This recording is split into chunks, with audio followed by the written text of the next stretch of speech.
welcome everybody to the April edition of the OSL Health Ministry Forum. This will be our last one for the year, so I'm glad everybody's here on a nice, sunny, warm spring day.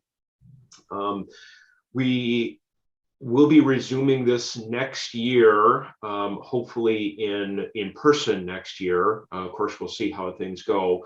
The OSL Health Ministry Committee will continue to meet during the summer and plan out our speakers for next year, so stay tuned for that. Would love to hear any feedback from anybody who has attended these through the year.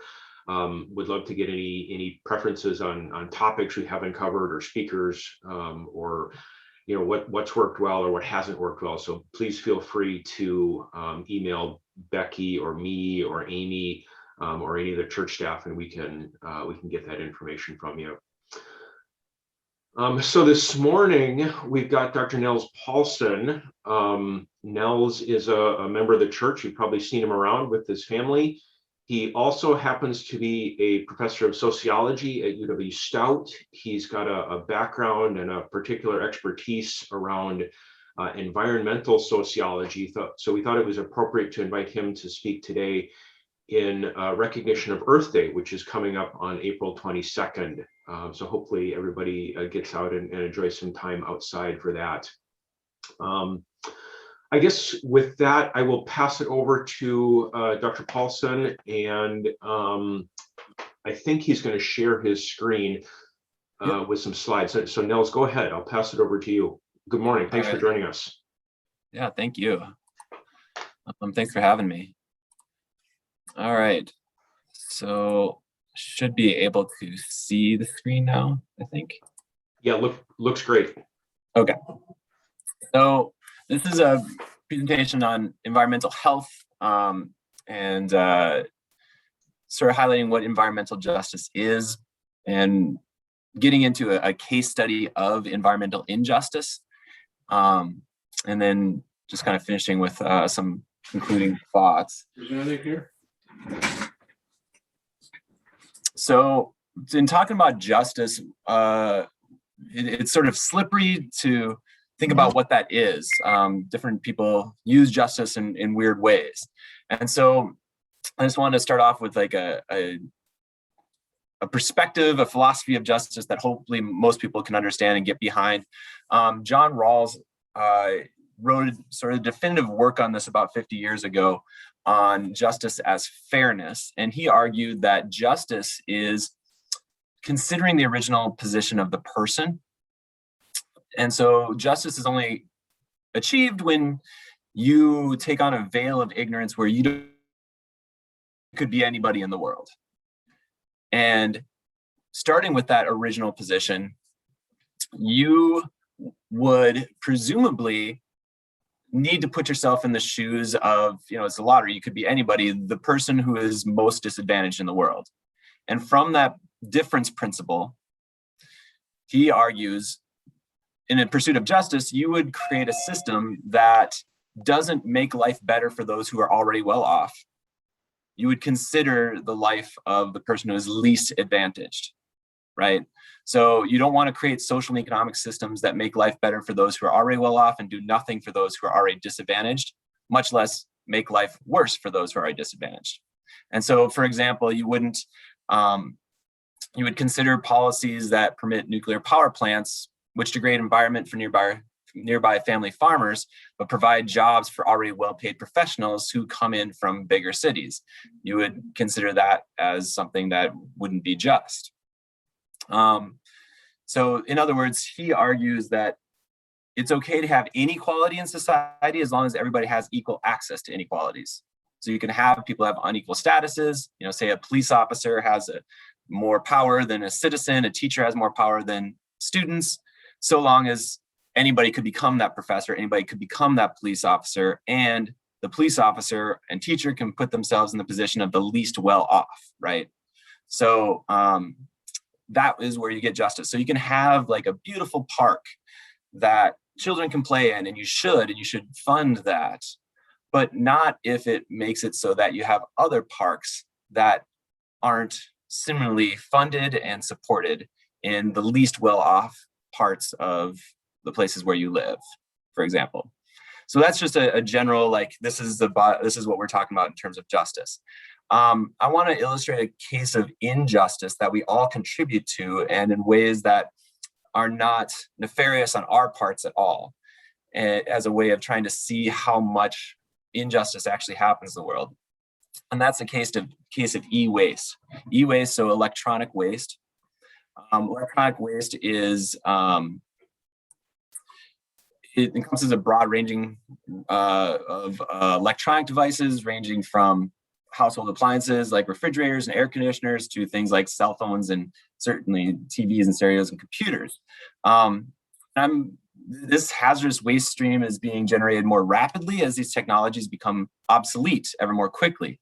So at one time, somebody bought a TV or stereo, expected it to work for at least a decade, but today, the intense pace of technological evolution reduces all these things to the status of disposable goods along the lines of your coffee cup. People no longer take electronic products to repair shops. Replacing them is often more convenient and cost effective. For example, according to the US EPA, just between the late 90s and 2005, the lifespan for computers dropped from about 6 years to about 2 years. So and I'm going to be talking mostly about computers today, because that's the most visible component of e-waste in the global waste stream today. So in the late 90s, it was estimated that about 20 million computers became obsolete in the United States. The overall e-waste volume estimate at that time was about 7 million tons, but the e-waste has increased by about 5% per year since then, which is about 3 times faster than municipal waste stream is growing generally. So the US is the chief source of e-waste, but it's not unique to the United States. In the United Kingdom, that also has had that same level of increase, for example.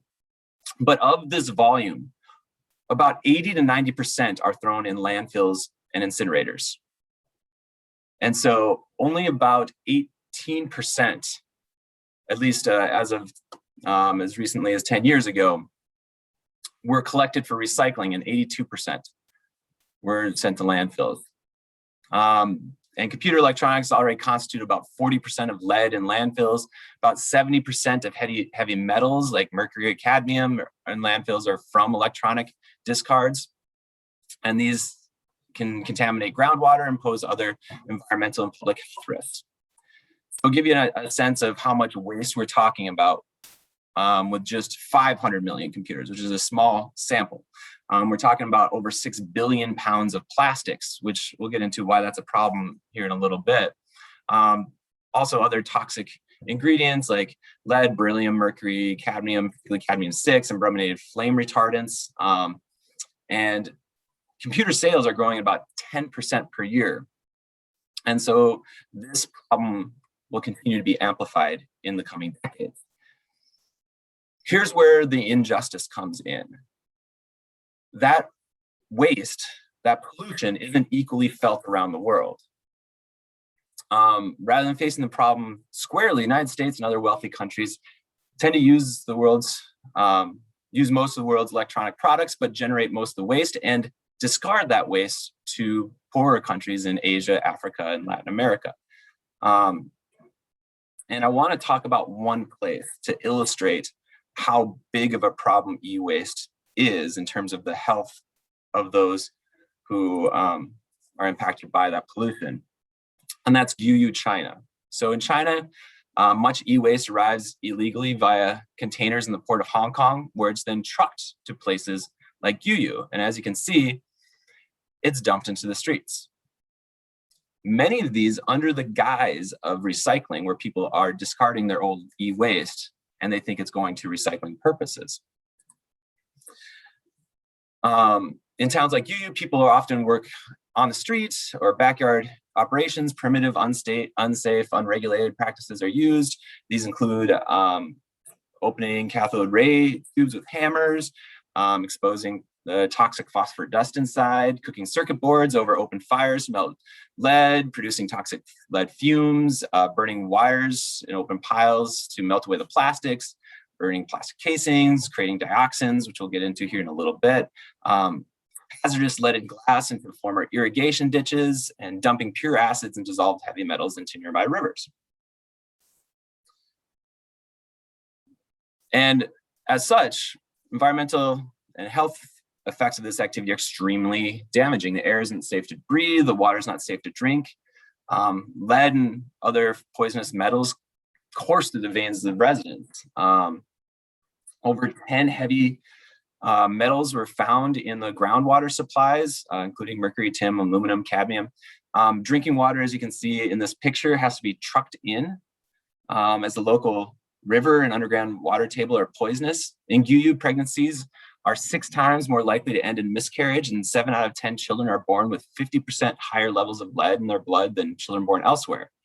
88%, 9 out of 10 of the people working on this e-waste suffer from neurological, respiratory, and digestive abnormalities. And a similar number also suffer from some form of skin disease.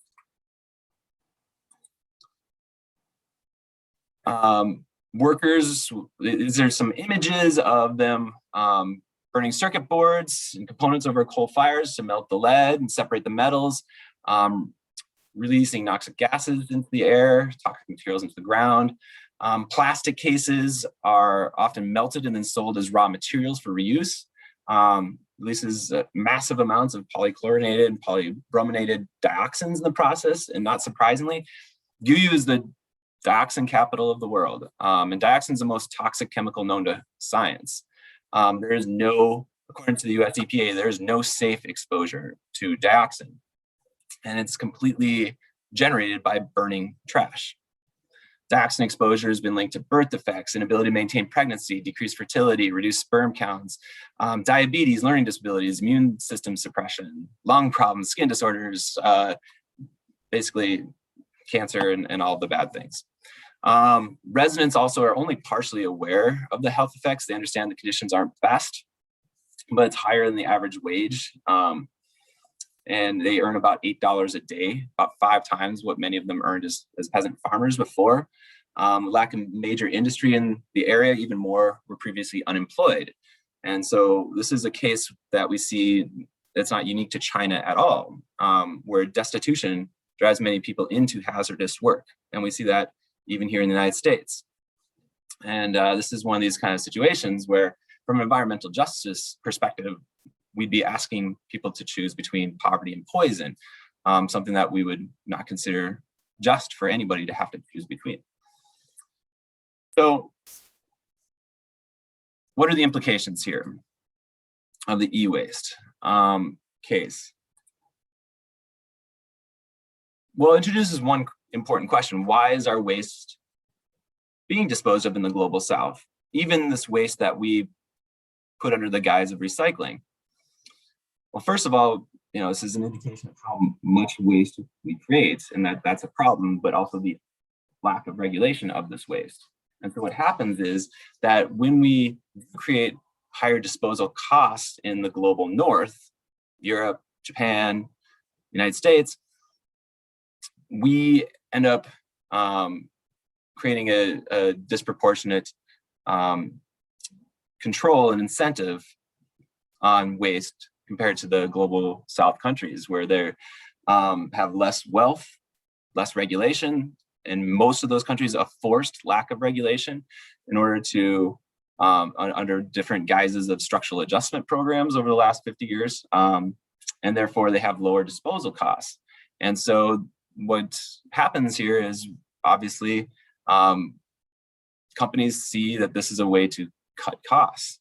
And this is part of the power of economic globalization. David Pello did a really interesting study on this, that even here in the United States, stuff under the guise of recycling in places like Chicago has disproportionate health effects, negative health effects on people of color. And what he convincingly argues in his work is that there's a very racist and classist ideologies behind this that suggest that this is okay. That said, I should note that 40 years ago, or almost 40 years ago, over 30 years ago, the world came together to say that this was not okay with the Basel Convention in 1989. So the Basel Convention in 1989 addressed this very issue before we ramped up this problem of e-waste that banned all forms of hazardous waste exports from developed countries to developing countries. However, the United States has not ratified it. The only other states that haven't ratified this are Haiti and Afghanistan. And so what we've heard in the United States are ideologies of like, we don't want to constrain corporate interests. And this is not unique to Republicans or Democrats. We hear this from politicians on both sides of the aisle, and it's very dangerous. So we need to consider that this is part of the problem as well. And furthermore, the United States maintains no data on how much e-waste it exports. The United States utilizes a global harmonized tariff system to monitor the millions of import and export transactions occurring within its borders. And under the HTS, transactions are classified under approximately 8,000 categories, but none of these categories corresponds to computer or electronic waste. So whenever a shipment of e-waste occurs, it's included under the HTS category for new computers and electronics. And so therefore, the trade data for the export of new computers includes the data for obsolete computers. So where is this coming from? I want to illustrate an example of this type of ideology from a guy named Larry Summers. Lawrence Summers was in the early 90s the chief economist at the World Bank. He later was the economic advisor for the Clinton administration, as well as the Obama administration, president of Harvard University. And he released this internal memo to the World Bank that illustrated not something that was just his idea, but sort of the dominant ideology at the time before e-waste really ramped up. And this is, I'm actually just showing a huge chunk of this memo so that you can see the wording. He argued, shouldn't the World Bank be encouraging more migration of dirty industries to lesser developed countries? I can think of 3 reasons. 1, a given amount of health impairing pollution should be done in the country with the lowest cost, which will be the country with the lowest wages. And I think economic logic behind dumping a load of toxic waste in the lowest wage country is impeccable, and we should face up to that. 2, I've always thought that underpopulated countries in Africa are vastly underpolluted. Their quality is probably vastly inefficiently low compared to Los Angeles and Mexico City. And 3, my favorite, the concern over a pollutant that causes a 1 in a million change in the odds of prostate cancer is obviously going to be much higher in a country where people actually survive long enough to get prostate cancer. And so, again, this is not something unique to Republicans or Democrats, but he was a director of Obama's White House Economic Council. And this was a very dominant narrative that we should be very concerned about if we're interested in environmental justice. So I want to preface what we can take from this e-waste case with, first off, we should all recycle. It's very, very important that we recycle, but recycling will never address our environmental injustices by itself. If we consider the e-waste case, certainly things can be disguised when we don't have proper regulations of waste on an international basis, so that we think that they're going to be recycled properly and then they're not. Beyond that, what we tend to see is most of the waste created by the products that we discard is created by unregulated extraction and production processes. So every 1 garbage can of waste that we take to the end of the curb, whether it's recycled or not, each week, about 70 garbage cans full of waste are produced upstream because we don't think about the longevity of products. We tend to design things for the dump. And so there's several things that we should consider from an environmental justice perspective about e-waste. One is that we actually enforce a ban on hazardous waste exports in the United States. But coming back to the idea of how much waste is created upstreams, getting poisons out of the production process, using biomimicry, trying to create things that work in the same way as nature does. regenerative, having closed loop production is going to help to reduce the waste as well. Exercise the same precautionary principle as we do with warfare.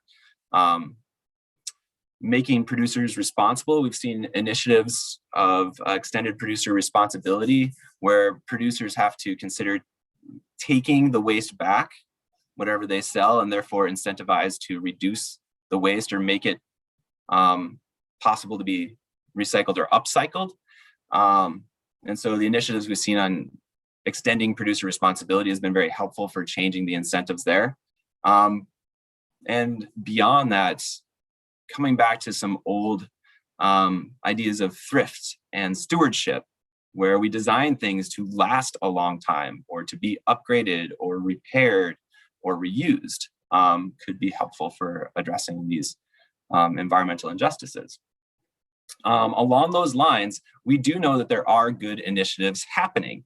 They're happening even this week here in this part of the world. I want to highlight a case of my nephew, Nels Paulson. He's over in Minnesota, East Bethel. He's for his Eagle Scout project. He's working with Minnesota Computers for Schools that's responsibly recycling or reusing computers in order to try to address part of this e-waste problem, or at least educate people. And so if anybody has an extra computer that they're not using, please bring it by the church, either during church hours or, there's a big red bin, as I understand it, outside the church. It could be dropped off there. And you don't have to go all the way East Bethel. I'll pick all these up on Thursday. If you could drop them off by Thursday. And if you have any questions, my cell phone number is there, 602-228-4702. My cell phone back when we used to live in Arizona. So if you happen to have any extra computers, we do know that there's people who are working to address this e-waste problem. And there are very responsible avenues like Minnesota Computers for Schools.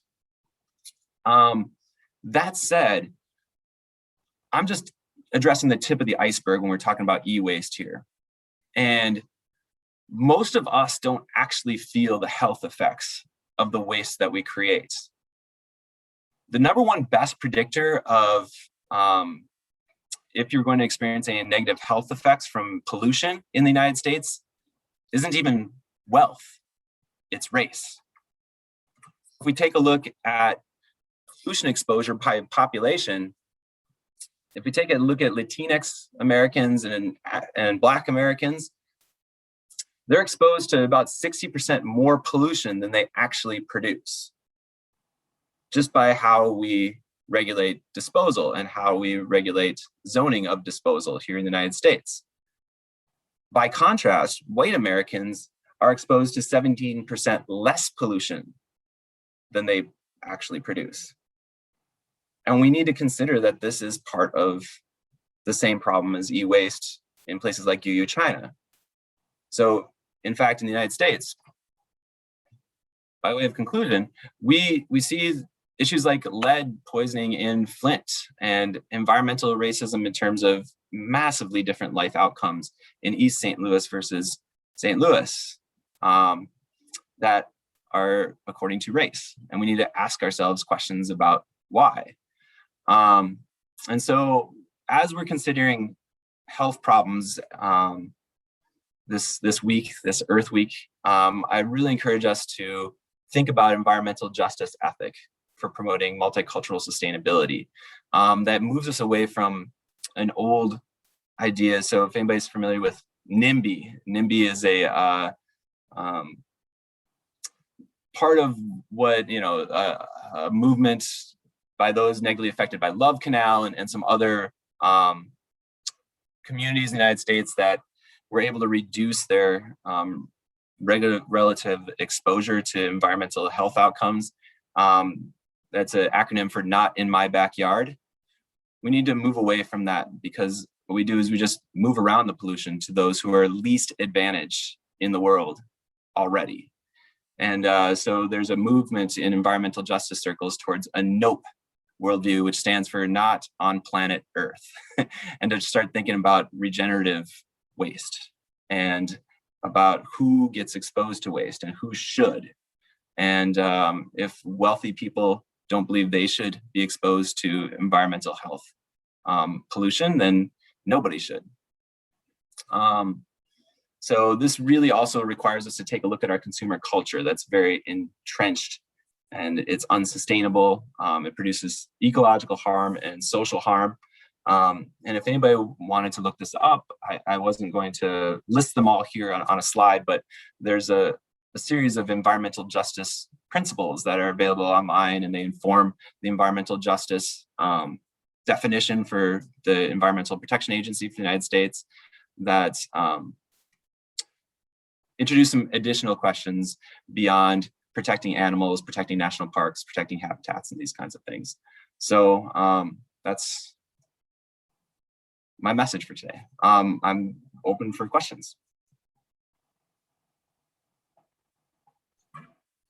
Nels, thanks so much. That was a great presentation. I've got a handful of questions that I jotted down as you were speaking. I want to hear. I'm curious what other thoughts people have had. Becky, I see you typed something in the chat box. Nels, I don't know if you can see it, but the question is, where can we take e-waste in our area? That's a good question. Well, this week I'd tell you where to take it. I'm trying to pull up. Maybe I have to stop sharing. Oh, I have to stop sharing the screen. That'll allow me to see questions. All right. Becky, you mentioned Best Buy. Perhaps there are others that you're aware of. You know, I would really encourage you, wherever you're taking your e-waste, to do some research behind where that's being discarded. And so I think it's really good for everybody to be asking questions about how they're discarding their e-waste. But I guess the larger point I was trying to make is it shouldn't be just up to the individual to try to do the research. It should just be the default that our e-waste isn't creating disproportionate health effects for different groups of people. So yes, we should all definitely think about where our waste is going, but also ask some larger questions, I think, too. So thank you, Becky. I was just gonna say that might be something we could do along the way, is to find a list of where do we take it? Because, people want to get rid of stuff and all of a sudden it just goes because they don't know what to do with it. But that might be something we could, just as people know about places. I love that. We could start. Yeah. Great idea. Yeah, that's a great idea. Deb, I see your hand up. Go ahead. You're muted, so you may need to come off mute. There's a newer place kind of down where we live by Dick's. It's called Recycle. I had to look it up quick. Recycle All Services. It's in that Bagoon feed store across from Dick's, that big white building, and he takes electronics. I've seen him on Facebook. It's called RECYC and then all services. Great. So that's a place here in town that I think pretty sure takes computers and stuff. Now, where they go from there, I have no idea. Well, that's a good question. Yeah, I have not done any research on that organization, so thank you for that. Martha, I see your hand up.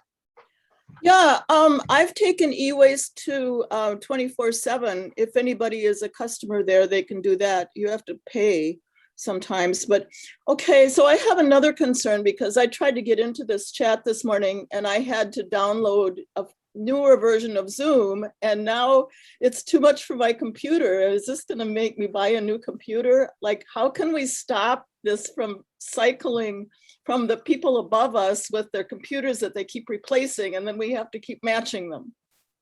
Absolutely. No, we definitely need to support policies that require us to that produce things that are upgradable, that have longevity. And I don't know that any are being proposed in particular right now even. So yeah, it's a much bigger problem than I think people fully recognize. Thanks. Nels, to that point, are you aware of any resources that can help us as consumers find those products that are upgradable or built for longevity? I don't know. That might be another interesting research opportunity. If people have those resources, feel free to share them and we can add them into some kind of list somewhere. That'd be great. That'd be really awesome.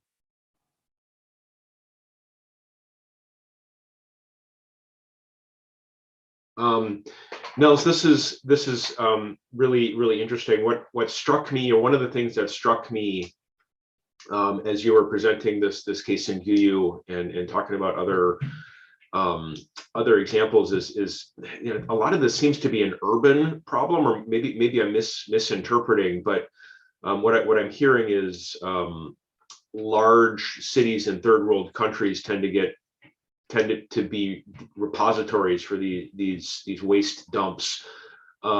Is that accurate? And do you have any examples of any kind of more rural applications that might relate closer to home here in Dunn County? My impression is that it's not proportionately more in urban areas. In terms of population, you would expect more waste to be in urban areas because more people are there. But I don't think proportionately that's the case. It's probably disproportionately mostly rural. So where we tend to see most waste go beyond e-waste is in rural spaces. And particularly if they're rural places that are poor and communities of color. And so, because it becomes invisible to most people. Like the point is often to make it invisible rather than have it up front. It's interesting. We learn an ethics in kindergarten that you spill something, you clean it up. And we've created a system that incentivizes if you create pollution, then it's your interest to hide it. So it's hidden in all sorts of ways, not just e-waste. And we need to be aware of that.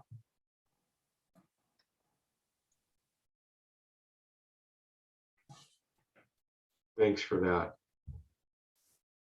What other thoughts do people have? I'm sure brains are spinning right now. Lee, I see you came off mute. What are you thinking? Yeah, I'm kind of wondering about the outlets that we have for disposal of recycling. And with more and more countries around the world, in fact, China included, saying, no, we don't want any more of your stuff. So it winds up in the ocean. But how much of the recycling that is picked up actually winds up going into general waste? It is not actually recycled. I mean, what are they going to do with all those plastic bottles? Yep. Oh, plastics are, another bigger problem. So I was trying to decide which topic to focus on, and plastics was definitely one I was thinking about focus on instead of e-waste. It's hard. Plastics could be something that could be in the same way as e-waste, reusable and designed for longevity, but typically are not, right? And so, but definitely e-waste, 80% of the e-waste is not recycled. So I'll believe that. Yeah. So I love these initiatives like, and I'll have to check out Recycle All services here in Menominee. But the Minnesota Computers for Schools, I think, is super cool on those lines. I think we need more of that kind of stuff. And hopefully that the more that people understand this, the more that they support it everywhere, right? China included. Mm-hmm. We'll hope. Yeah. So thank you, Lee. Hey, Mikkel, I see you joining us. If I can pick on you for a second, I'm glad to see that you came in while Nels was presenting. I'm curious if you're willing to speak up. What have you learned as you're working through your Eagle project about the topic?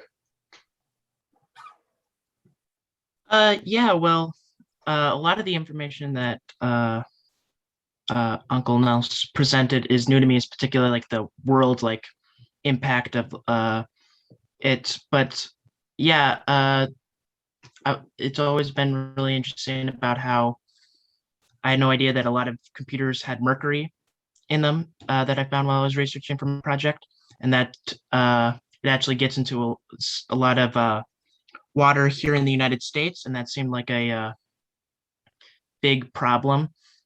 So that was kind of the inspiration behind my project in that regard. Yeah. Well, good. I'm glad that you were able to take this on. Thanks for doing that. Hey, Nels, we heard a bit about the water implications here for heavy metals and things getting in the waters, and I know you've done some work in the past with the watershed. Talk about that for a second, if you're willing to. Yeah, sure. No, the issue of pollution is, of course, felt here in Menominee too, and you see that with the blue-green algae bloom in our lakes that are caused by excessive phosphorus running off of the land. That ends up creating this blue-green algae bloom, this bacteria, and it's toxic and it stinks. And what's interesting about that is the more that we can take hints from nature on how to deal with waste.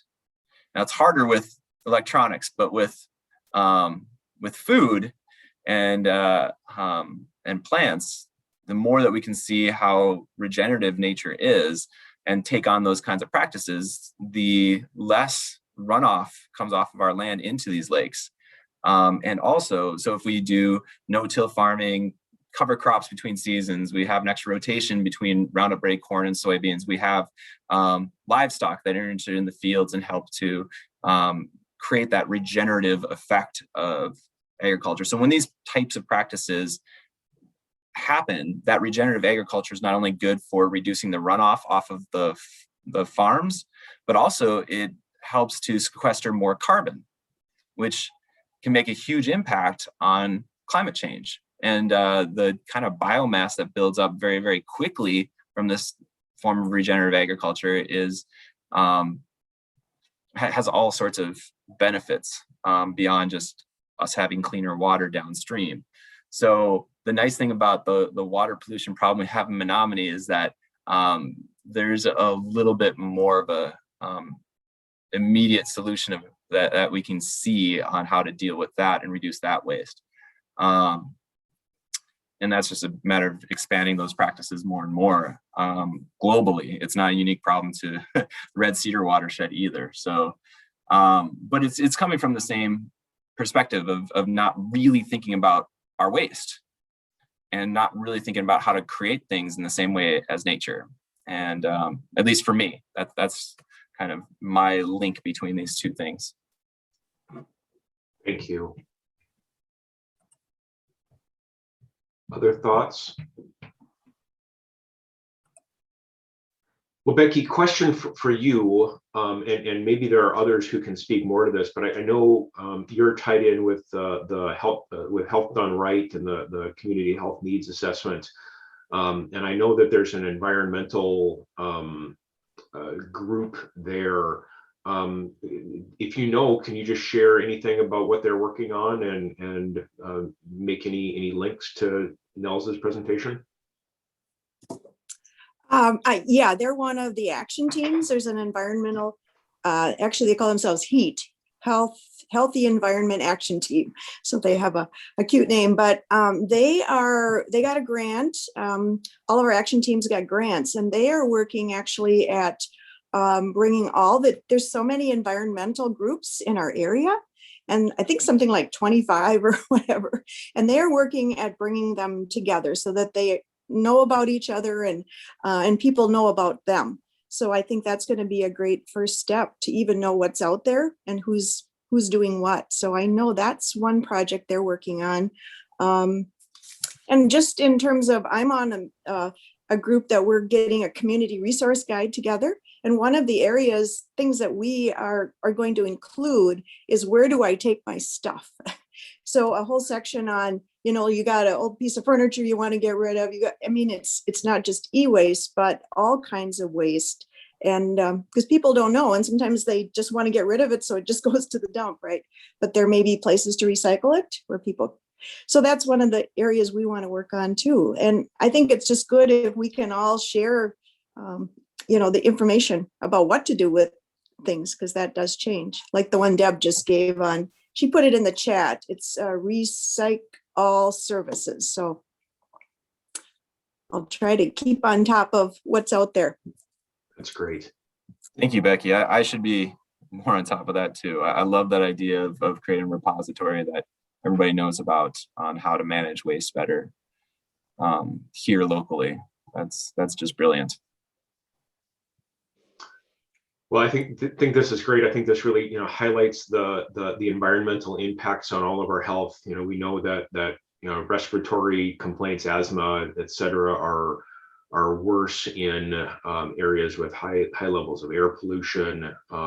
We know that as Nels presented, these heavy metals, et cetera, have impacts on cancer rates and reproductive health, et cetera. Today was a little bit of a departure from our previous presentations, but really does highlight the broad applicability of our environment to our own local health here. So I'm glad we had a chance to diversify the speaker panel here a little bit. I want to make sure that we've got enough time for everybody to transition to the 1045 church radio broadcast. I'll put out one last call if there's any questions or discussion points, and then we'll see if Dr. Paulson has any closing comments for us. Becky, I see your hand up. Yes, just a couple of things I was going to mention. If anyone has those little, I think they're called mini iPods. It's a little device, and then you have earphones. Is it called mini iPod? They use those out at Neighbors of Dunn County. They have a program called Music and Memory, and they load music on for people who have memory issues, and then they can keep that. And so they take recycled ones of those. So I have donated. If people have those, they could drop them off for me, and I will take them out there, and they're being repurposed and for a good purpose. So, and the other thing I was going to say, as far as Nels, your nephew, and that project, I would just be sure to call church before you drop off a computer. There is a red bin outside church, so if you had a laptop, you could put it in there probably. But in terms of bringing a larger one in, just call church, and we'll make sure Bonnie and Janelle know about it. So it's through, Nels, it's through Thursday, correct? Yep. And great project to your nephew. Absolutely. Yeah. And just to clarify, sorry, is this just computers or other electronic devices as well? Mikkel, could you clarify? Yeah, so it is only computers and computer things that go with computers, so like a keyboard or a mouse. So no like printers or phones or tablets or that kind of thing. Great, thanks for the clarification, Mikkel. Really appreciate it. Nels, bring it home for us. Any last bullet points or kind of summary comments we should hear? No, I thanks for allowing me to speak. I really love that the questions that y'all asked made me realize how I need to start doing a little more research here locally. So that's really good. And maybe we can do our part here, at least in this little slice of earth. And I appreciate that. But yeah, I just want to reemphasize that this isn't just about e-waste, and that, to continue asking these larger justice questions, I think is really, really important for things beyond electronics. So thank you all for giving me the time to chat.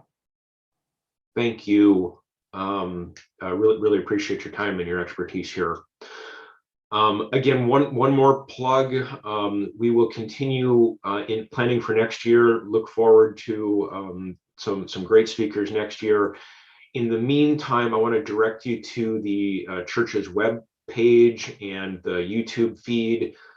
Thanks again to my daughter Madeline, who's been doing the video editing over the course of the year and really helping us get these things cleaned up and posted for everybody to watch. Even during the week or between Sundays when these speakers have graced us with their presence. I want to just wish everybody a happy spring and a happy Earth Day, and we'll look forward to seeing you all again soon. Take care, everybody. Nels, go ahead. Thank I you. just want to add one quick thing. I saw Sherry Nero all of a sudden on this call. And I want to point out that women are disproportionately at risk of these negative health outcomes as a result of this waste, especially in developing countries. And she is a big supporter of women and gender studies at this university. And I'd be remiss not to bring up this very important gendered component too. So I just wanted to throw that out there. Well said. Thanks, everybody. Have a wonderful day. Enjoy your weekend.